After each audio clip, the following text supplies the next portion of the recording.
Salut tout le monde! Vous le savez, récemment, Barbara a présenté sa fameuse recette d'escargot à l'ail avec jambon. Pas mal intéressant comme recette. Mais aussi en fin de semaine, on a une nouvelle recette de parmentier avec de l'agneau, des shiitake et du bon fromage des Blancs d'Arcadie. Donc, j'ai décidé de faire comme une espèce de petit duo. On va faire, si on peut dire, un programme double dans cette chronique. On va parler de l'entrée d'abord d'escargot à l'ail. Et l'ail a cette dangereuse arme de distanciation sociale et qui n'est pas toujours évidente avec le vin, il faut le dire, parce qu'on le voit souvent comme un ennemi. Mais étant donné qu'il y a le jambon qui va être avec ça dans la recette, mais aussi, bon, une petite trempette avec le pain, ça peut être intéressant. Je vous dis pas que c'est toujours le wow assuré, mais ça peut quand même fonctionner si on s'imagine de prendre ce qui nous parvient en bouche comme étant une expérience. Ça, c'est un morceau. Ça peut être très intéressant parce que quand on parle d'escargots, on fait référence souvent les escargots bourguignons avec, des vins du même terroir. Donc, vous allez aller avec du Pouilly-Fuissé également, chardonnay qui va avec la texture du gras, du beurre à l'ail de votre escargot. Ça peut être intéressant.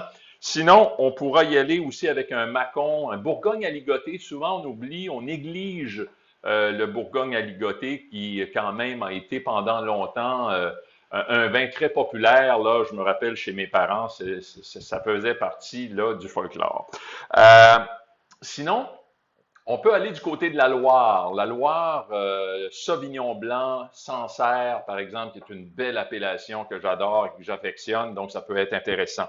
Sinon, des bulles, pourquoi pas? Tiens, champagne, ou encore même, si vous n'avez pas les dollars pour le champagne, allez-y avec un petit prosecco, ça peut quand même bien fonctionner.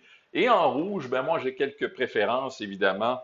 Le fameux Bourgogne, un vin de Pinot Noir, celui de Bouchard, père et fils, le Côte du Beaune Village à 37 dollars et des poussières. Pas mal, si on peut dire, satisfaisant pour moi. Vous pouvez y aller également avec du Nebbiolo d'Alba, Brunello di Montalcino.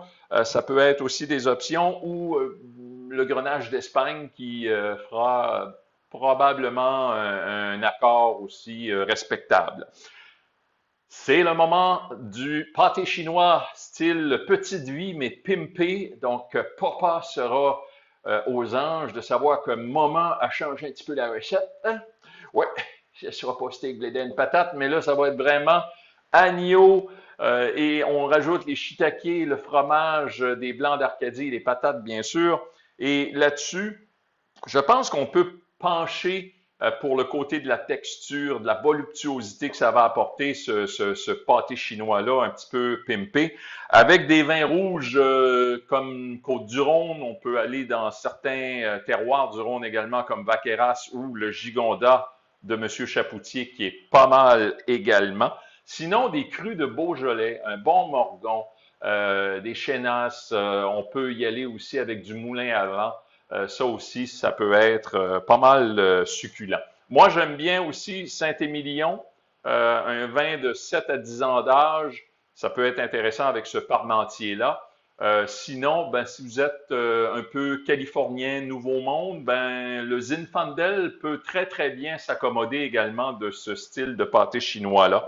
Et si vous êtes plus style respecter le terroir de l'agneau et de tout ça, ben, de façon naturelle, l'Argentine avec le Malbec pourrait être intéressant, ou son petit cousin français, évidemment, qui, avec les vins de Cahors, vont représenter pour les gens qui veulent expérimenter de ce terroir-là. Ça peut être intéressant aussi.